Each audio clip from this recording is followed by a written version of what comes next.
This is your Peace News for Friday, July 26th, 2013. Silver is trading at $20 per ounce. Bitcoin is trading at $97 per Bitcoin. Peace News is brought to you by friends of WeUseCoins.com and by listeners like you. It's not every day a cop makes the peaceful resistor list, but Justin Hanners of Auburn, Alabama makes the grade.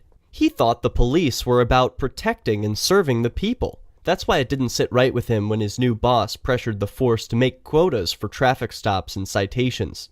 Justin felt this was harassing behavior. When he stood on principle and refused to pester innocent people for petty victimless crimes, he was fired. This happens all the time in police forces, but what makes Justin different is that he had the courage to record conversations with his superiors discussing the quotas. This type of information, while known about, is very rare. Here's a clip. He came in and, they immediately started pushing for tickets. Officers will have 100 contacts per month for minimum.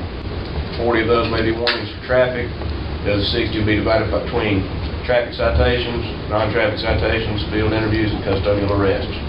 Do not be the one that does not get 100. That's 72,000 contacts a year in like a 50,000 person town. If you didn't get the number of tickets he wanted, you get mandatory overtime, you get written up. But if you did do well, the officer who wrote the most tickets and the one that came in second were given gift cards for like steak dinners and things like that. In just a few days, Justin has garnered support from thousands of people on his Facebook page. This is an example of why good people who stand up for what's right are better than people who go along to get along. Do what's right, and good people will support you. This next story is brought to you by friends of blockchain.info. Use the free and secure wallet app at blockchain.info.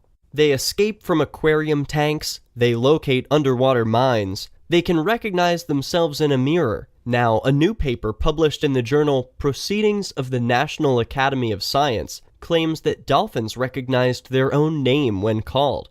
The dolphins produce and respond to high-pitched signature whistles that have a little bit of a melody. They come to the boat when their own name is called, but they tend to their own business when the names of other dolphins are used. The research also seemed to indicate that they learn and use names of their families and friends.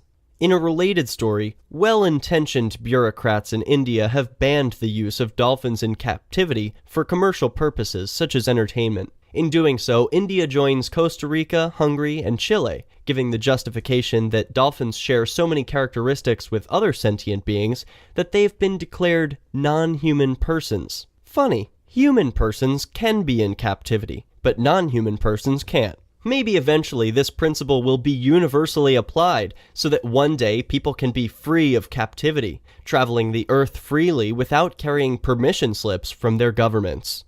You don't need a permission slip to trade in Bitcoin. Bitcoin is the currency that you control. Learn how you can use this new currency at WeUseCoins.com. The prisoner's dilemma is a familiar concept to just about everybody that took Econ 101. The basic version goes like this. Two criminals are arrested, but police can't convict either on the primary charge, so they plan to sentence them to a year on a lesser charge. Each of the prisoners, who can't communicate with each other, are given the option of testifying against their partner. If they testify, and their partners remain silent, the partner gets 3 years and they go free. If they both testify, both get 2. If both remain silent, they each get 1.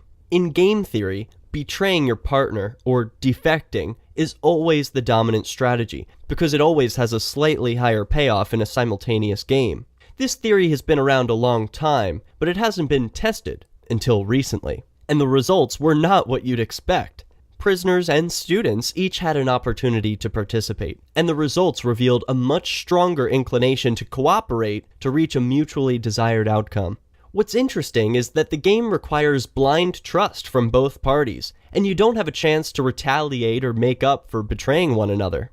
Yet prisoners are still significantly more cooperative in that scenario than expected. Can you explain the results? Or is it just human nature to cooperate with our fellow man? Peace News is brought to you by friends of WeUseCoins.com and by listeners like you. Please share this episode with your friends and donate Bitcoin at peacenewsnow.com/donate. Remember to subscribe, share our YouTube videos, and catch us on the next news network. For Peace News Now, I'm Derek J, reminding you that peace is the way.